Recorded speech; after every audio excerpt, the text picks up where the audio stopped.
This guy has written a fascinating book, and William Carl, a Greek scholar, pastor, seminary professor,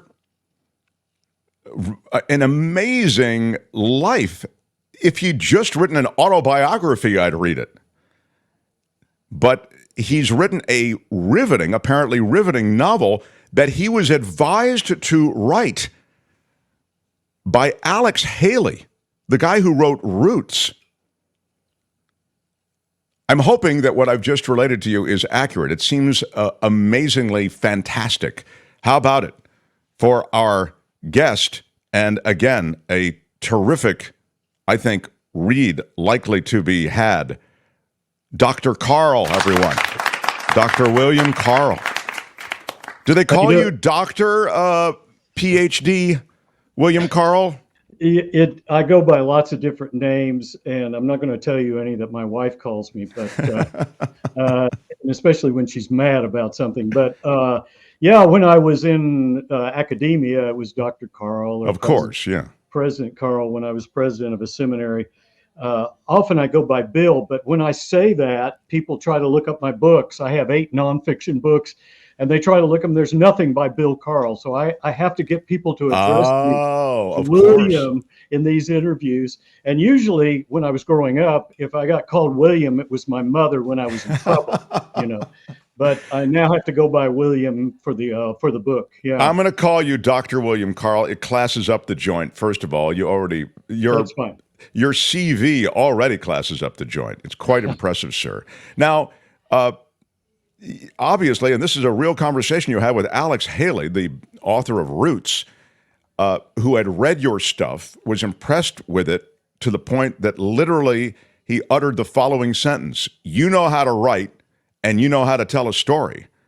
And he encouraged you to create this story that you have created.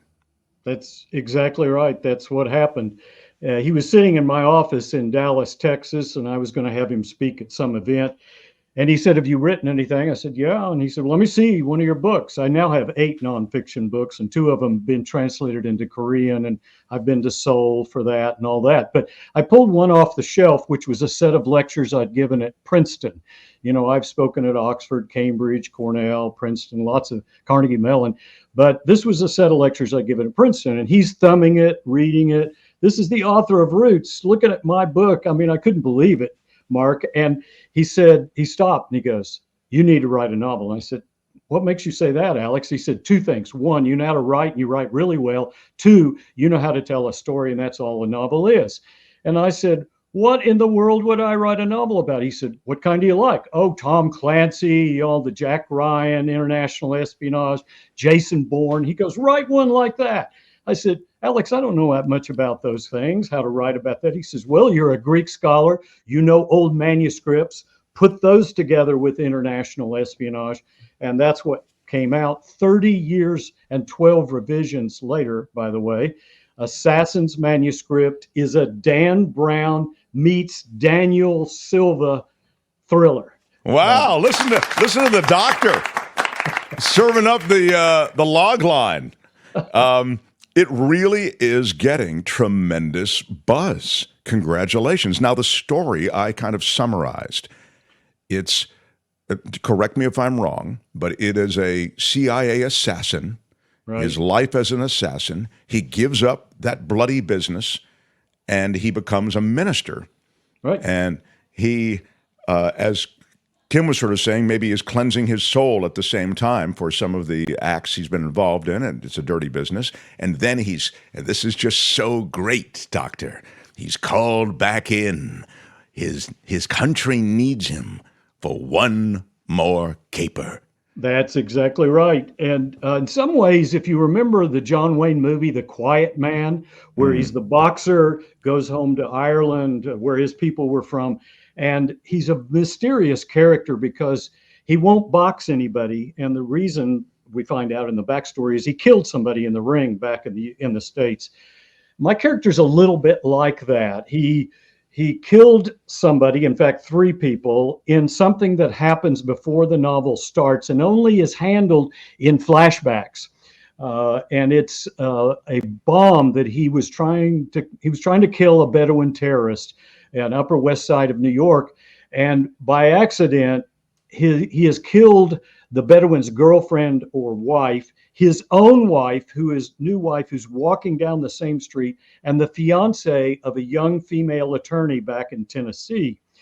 And he's so distraught about that, he actually is brought back to the stages of grief and back to health by some Union Seminary, New York, young student. And he goes to seminary and he comes to Tennessee to be close to this woman whose fiance he killed by accident. Wow, that's great.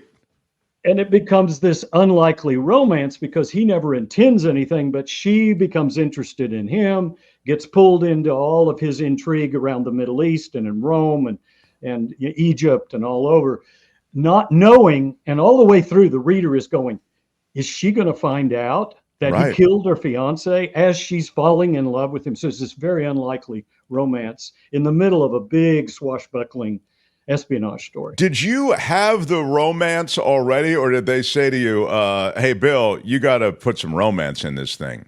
Oh, I knew I wanted it in there. Yeah, Uh-huh.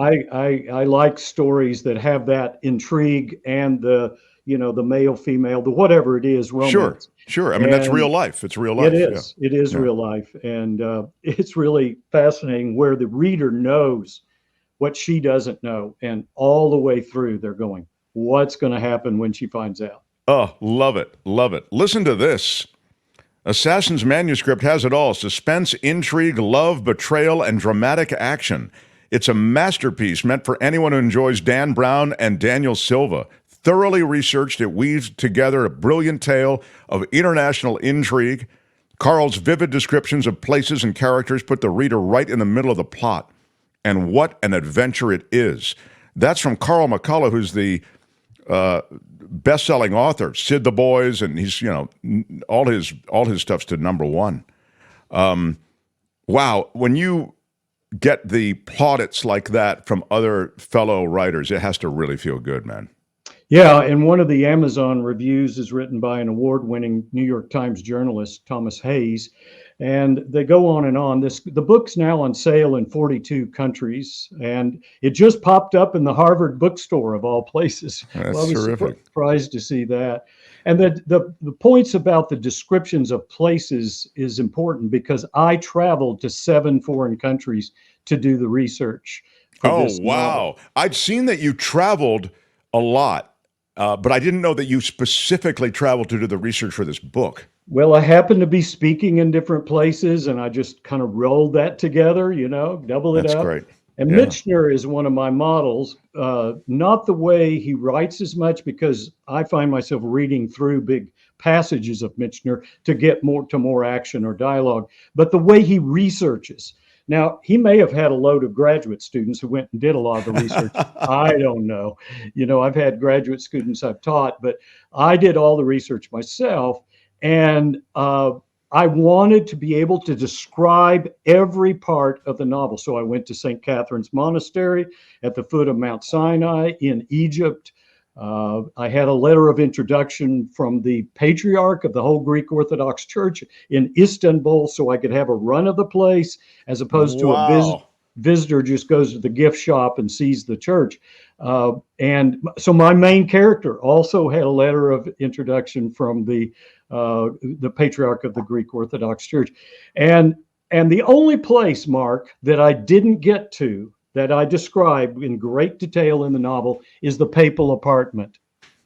And so I knew two people, two scholars, one's a bishop and one's a scholar, Catholic bishop, who knew the Pope back, John Paul II, way back when I first started writing.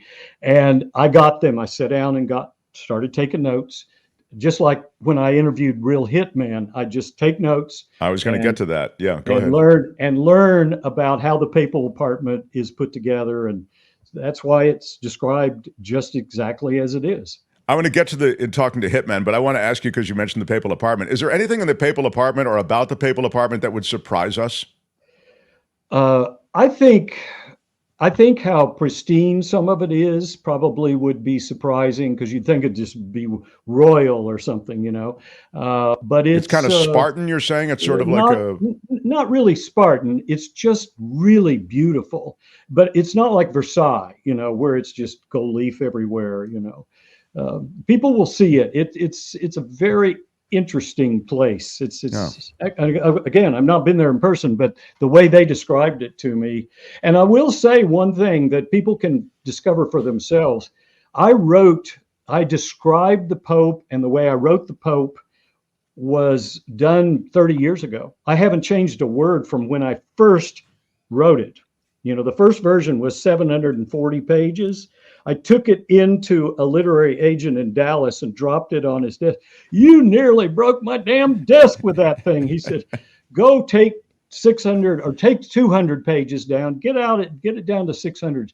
And so that was like killing your own babies. I mean, how do you do that? But as I've said on other interviews, the writing, great writing, whether it's a great story, short story, novel, screenplay, play, they're not written, they're rewritten. There's no such thing as first draft novels, really, as far as I can tell. And Stephen King has a book on writing. I'm not a huge Stephen King fan, but that's okay. A lot of people are, and he's very successful. But he knows a lot about writing, and he has this wonderful book, and it's called On Writing. And I love this, Mark. I love this line. He says, "To write is human. To edit is divine." Now, isn't that a great line? So It you is a want great a line. good editor. So anyway, back to the Pope. So the way I wrote the Pope was what came into my mind, as I wrote this character. But that Pope in my novel is just like Pope Francis today. And it's like unbelievable to me that Pope Francis turned out just like my Pope in the Yeah. novel. And when you say that sort of forward thinking or person of the times, is that what you mean?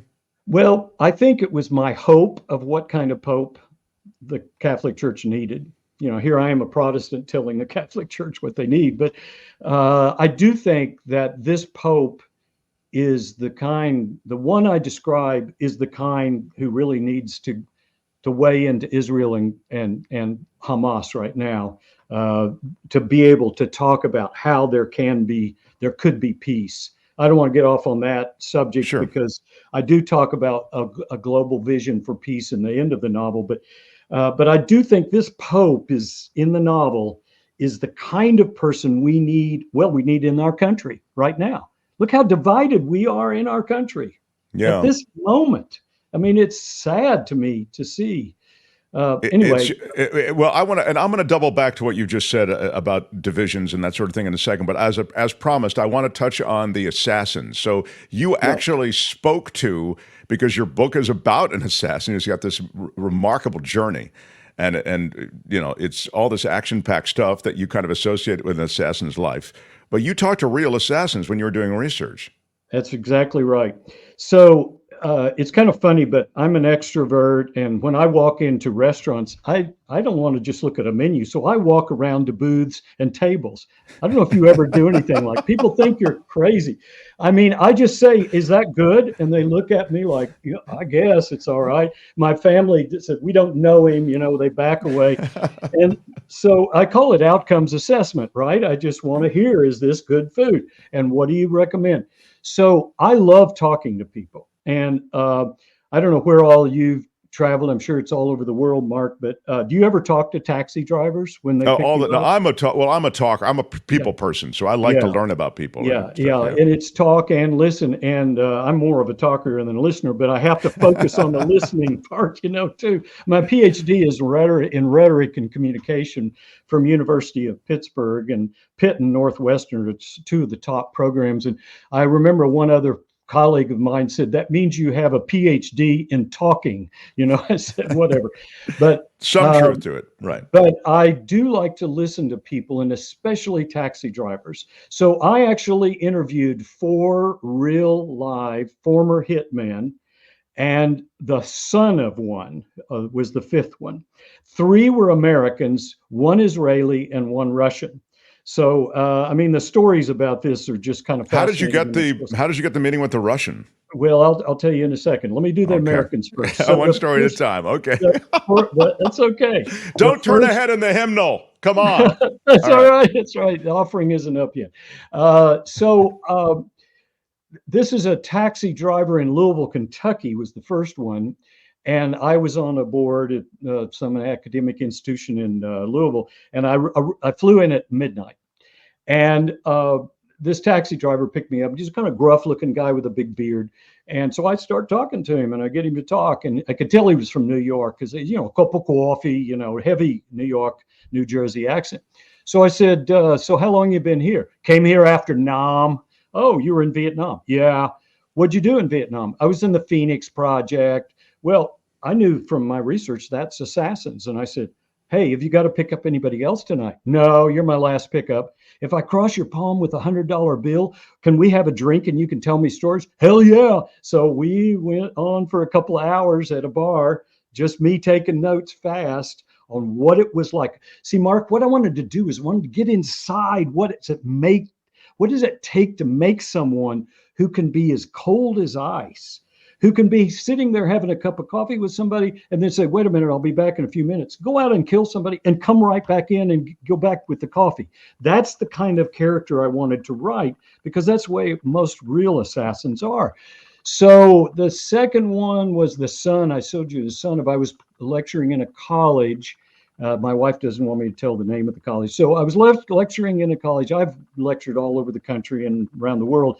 And at the end of the lecture, in the Q&A, they said, we know you've written these other books. What are you working on now? So I told them about this novel.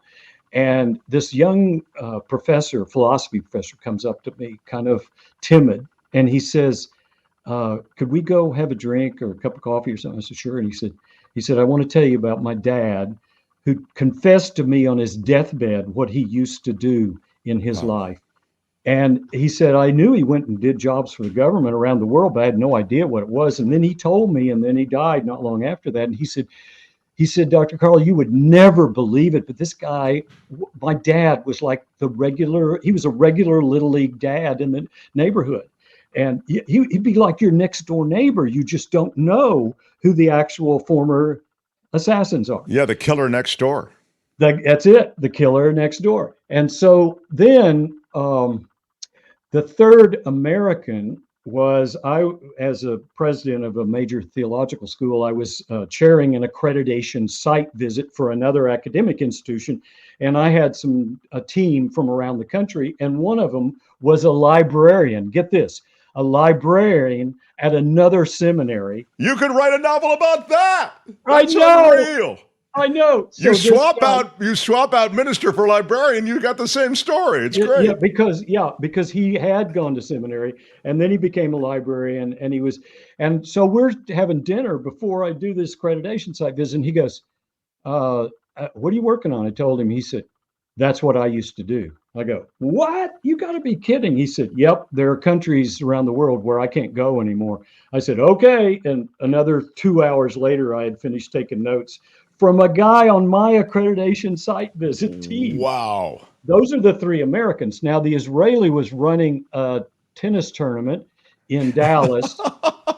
Yeah, he's got a cardboard table and he's handing out cans of tennis balls. Our older son is a teaching tennis pro now in Washington, D.C. He was captain of his college tennis team in South Carolina, but he was a teenager then.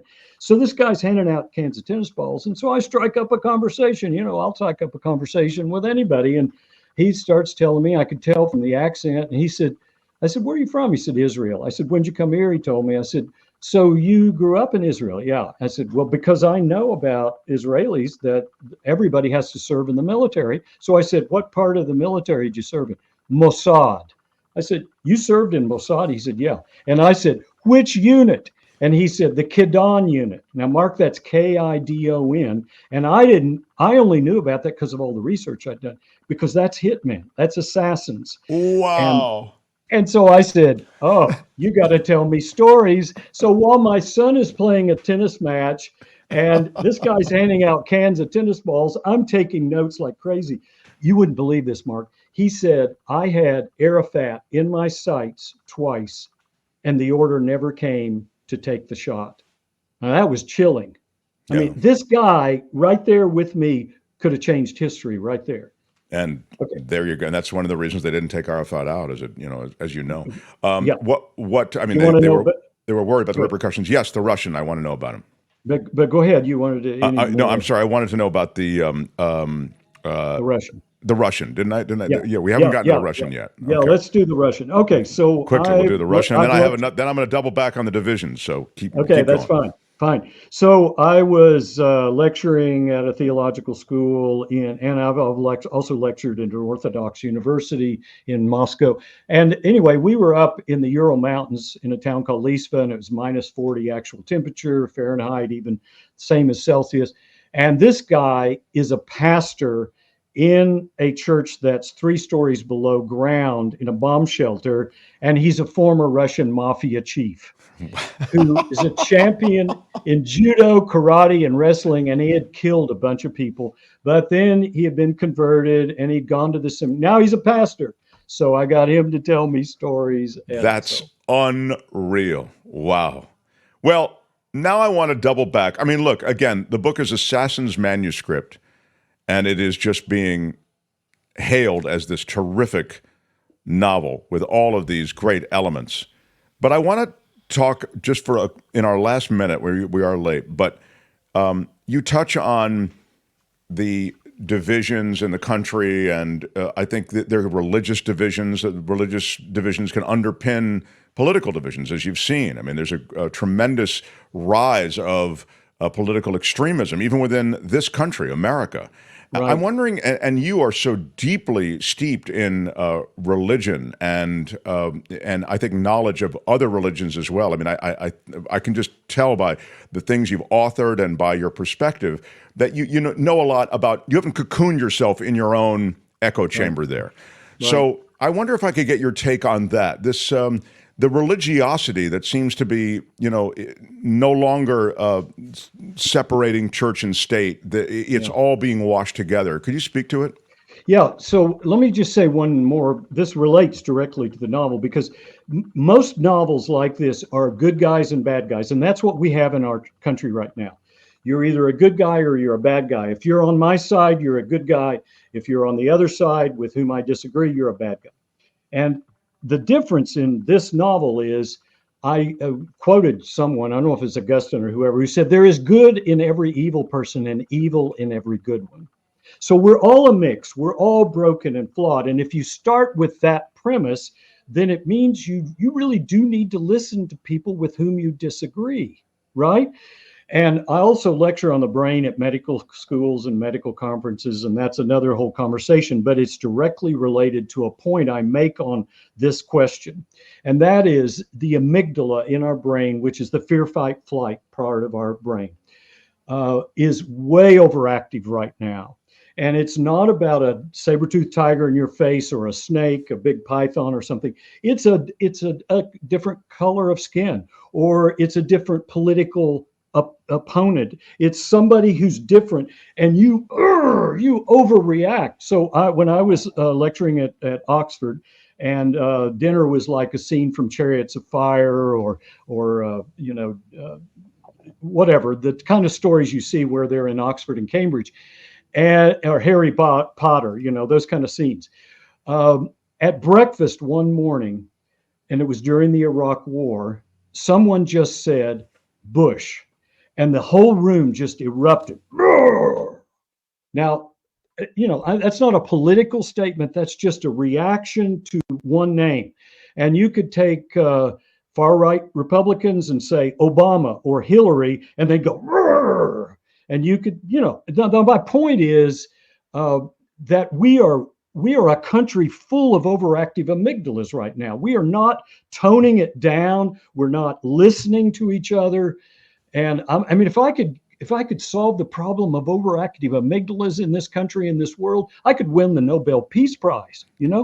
So Think about that. Yeah. So, I mean, I think that what you've said is indisputable. But what I would ask is, because religion has become so much a part of things, it's weird. I mean, politics is its own religion, of course, But the old school religions, the one about Jesus and Muhammad and all of those different ones, they seem to have taken a center stage in politics in a more overt way than ever Right. before. I wonder if you have a thought about that. Well, I think what you're describing is whatever religion it is, whether it's Muslim or Christianity or Judaism, whatever, the far right often, or maybe sometimes the far left, it's the extremes that have done what you're describing. Those of us who are more in the middle are able to listen to people with whom we disagree, and that's where we need to get to more of that in this country, I think. Yeah. No, I mean, I think those are wise words. Again, Albert, put the book up there again, if you would, please, so everybody can recognize it. Assassin's Manuscript, Dr. William J. Carl. I mean, you're quite the guy with 8 nonfiction books about religion and this apparently insanely good thriller that we all can't wait to get into. Thanks for spending some time with us. You're a fascinating guy. I'd love to talk to you again. So stay in touch, will you please? Sounds good. Thanks All again. right. Yep. Dr. William Carl.